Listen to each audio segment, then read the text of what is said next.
Hi, I'm Dr. Brown. I'm the director of the Academic Integrity Program at Colorado State University's Institute for Learning and Teaching. And today I'm here to talk to you about some strategies for ensuring academic integrity in your classroom as we approach the next semester. To begin with, why is this important? Well, we know that students are going to engage in academic misconduct given certain situations, even the best students. And so one of the first things that I want us thinking about are the reasons why and what we can do to help prevent them. So why do students engage in academic misconduct? The research is pretty clear.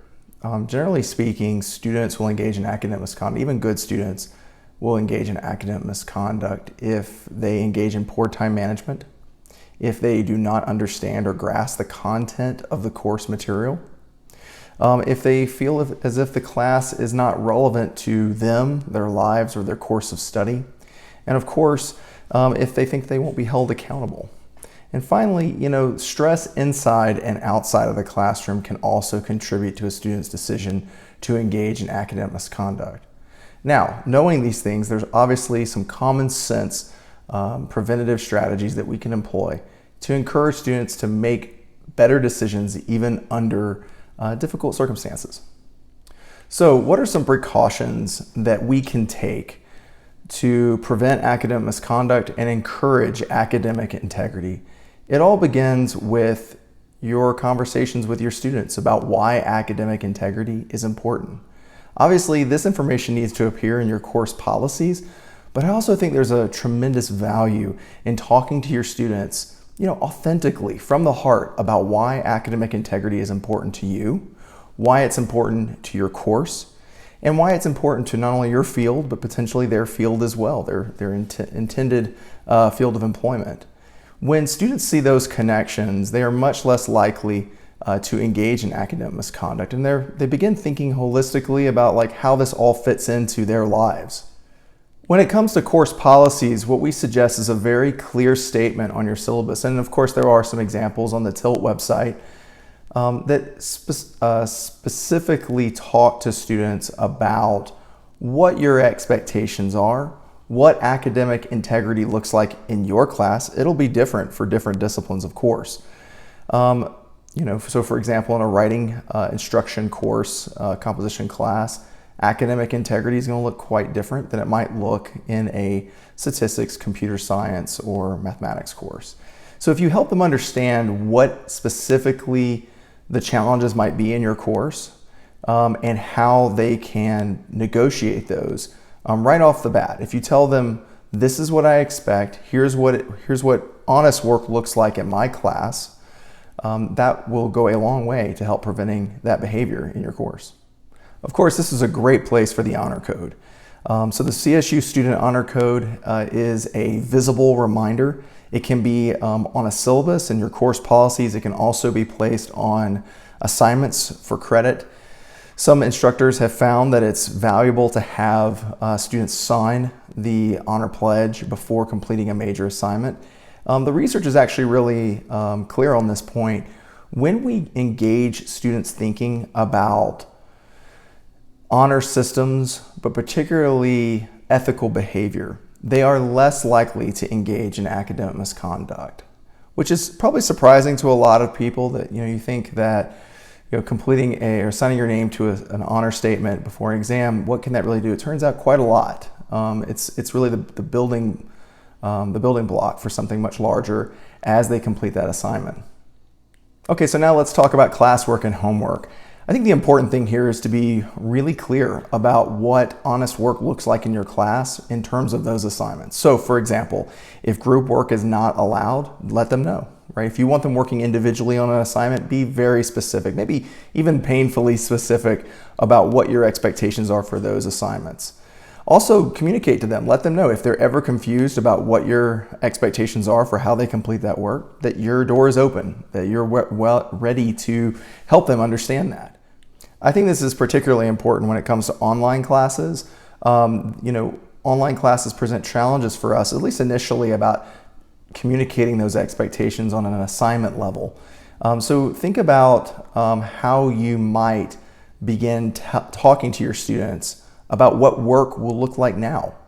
Since we don't know what the future holds and that this might be a possibility for the course at some point during the semester, let them know, hey, look, some of those expectations might change and here's what those will look like, but other expectations for your work will stay the same. But I think here the key is being very specific from homework level, essay writing, or maybe even at an exam level of what you expect from them as they complete those graded assignments. When you allow your students to collaborate on an assignment and work together, just give them specific guidelines about what is okay and what is not. So for an example, you might mark different assignments as good for collaboration, some collaboration with some restrictions, or no collaboration at all. And then in those assignments where you allow them to collaborate, help them understand what's crossing the line. So, one person doing all the work, obviously, and everyone submitting their names to that work is not okay. So maybe helping them understand what you want in terms of seeing specific work coming from each student and understanding how each one of them contributed. Those sorts of conversations can clear up all kinds of confusion when it comes to unauthorized collaboration.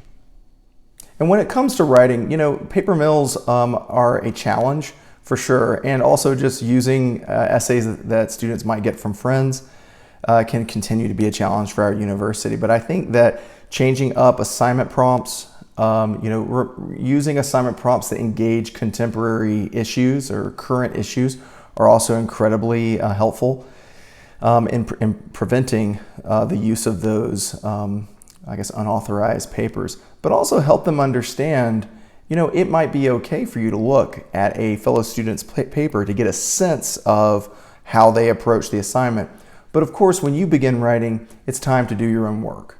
Having those kinds of conversations with them about what that writing should look like when they sit down to do it is extremely helpful. And I think here the key here is just not assuming that they know that it's not okay to pull, an idea from a fellow student's paper, whereas, they might say it's different than pulling the exact language.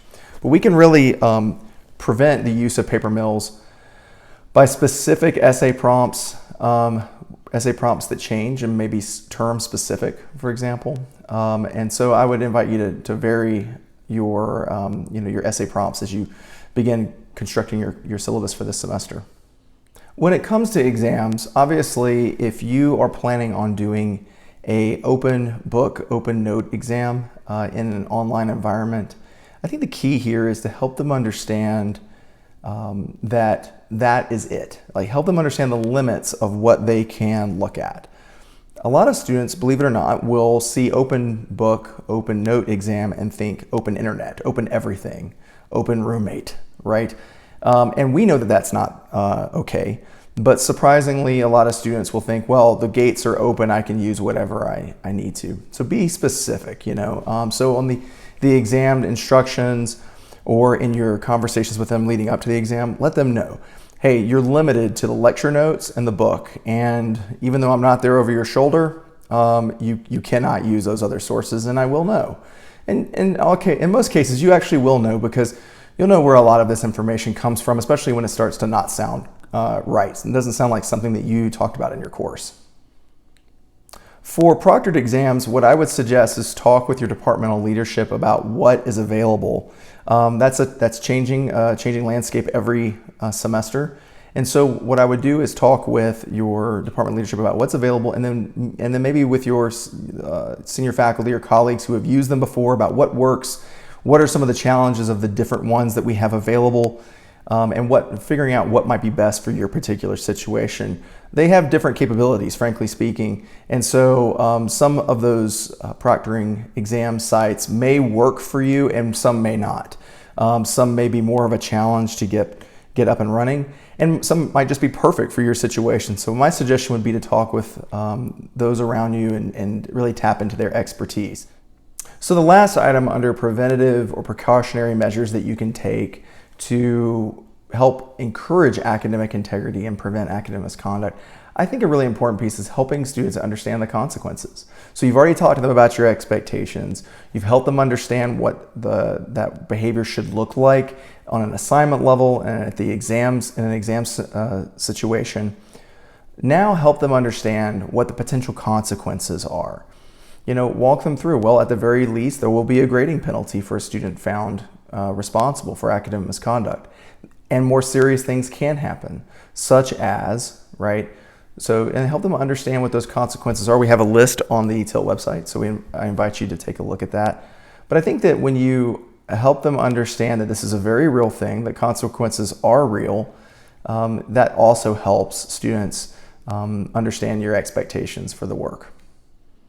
Now, we want to shift to a conversation about what faculty can look out for in their courses. So in other words, you have already had the conversation with your students, you've set expectations, and they are ready to do work in your class, then they're completing it. So your class is moving right along, and the question arises, what does that look like? So obviously it's going to look different in every class, but there are some basic general statements that we can make about what you could look out for.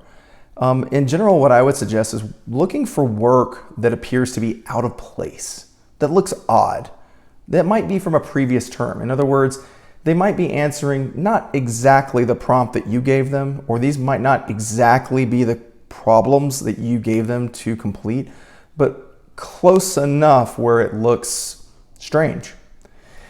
In those situations, that might be a reason to suspect academic misconduct is occurring in your class. So just to give you a concrete example of what that might look like, keep in mind that a lot of the sites that students might use to cheat on an assignment they kind of lag. So in other words, that work appears from work in a previous term. This is why I think it's so important to change up the work that we assign our students every semester. Well, so if you see that a student is answering problems that are like the ones that you gave them, but not exactly, then it could be a sign that they're getting it from, an online site. If it's an essay, for example, I think, one of the concerns is nowadays that students might try to make an essay response fit multiple courses, right? So it's not quite the prompt that you gave them, but it's something like it. It could be a situation where the student's trying to really stretch their dollar, so to speak, on their essay and get credit for the same work in two different classes. And of course, the key there is just having a conversation with them about it. Now, tied to that is a leap in ability. And so you know what this looks like, I would say. You have come to expect a certain level of work, and suddenly something has changed dramatically, enough for you to acknowledge something's happened here. Again, there could be lots of reasonable explanations for why that might be. And so what I would suggest is if it's a leap in ability to the point where you're suspicious and concerned, have a conversation with the student, reach out. I'm noticing a difference in your work, and I'd like to talk to you about it. Right? And then when you meet with them, either in person or online or over the phone, say, talk to me about your progress through this assignment. Help me understand. And more often than not, I think you're probably going to hear something like, I had a close friend help me read it. They gave me some suggestions, or I went to a tutoring center, I went to the writing center, or something like that. Or you may not hear anything that's satisfying, and then you have some more work to do in terms of figuring out whether or not that is their work. The other thing I would suggest is getting answers wrong in idiosyncratic ways. That could be something to look out for.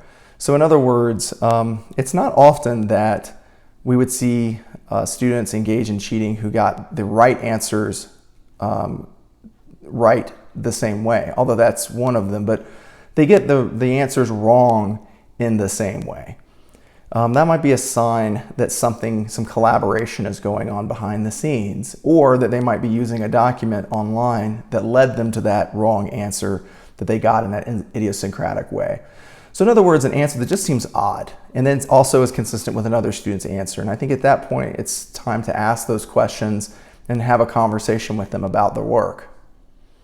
Just to summarize in this section about what to look out for, it really does come down to a hunch. I mean, their work. I have been really impressed with our faculty. The level of attention that they give every assignment that a student does in their course is impressive.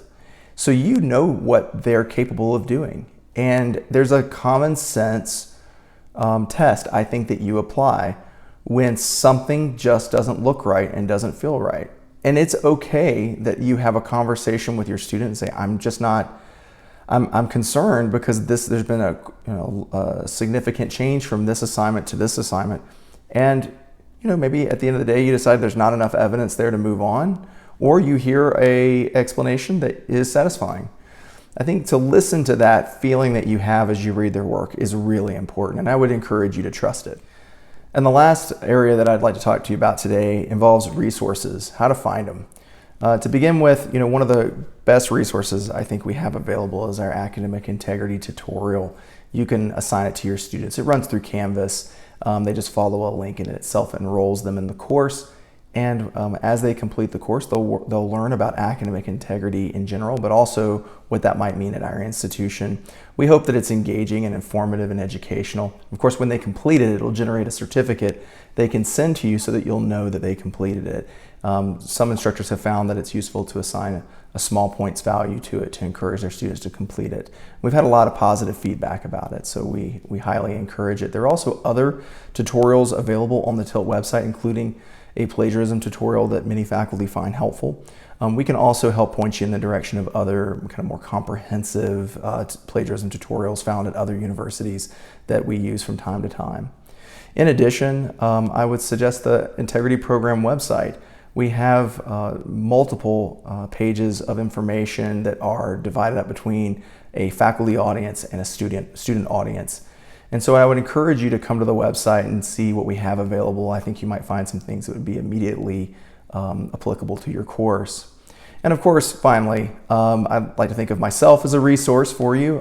Please feel free to give me a call or email me when you're looking for information or anything that I can help that's academic integrity related, even if it involves talking through a situation that's occurred in your course and giving you some resources or feedback about how best to manage that or to prevent behavior that you see becoming a problem. Of course, I'm happy to help, so please give me a call or email me.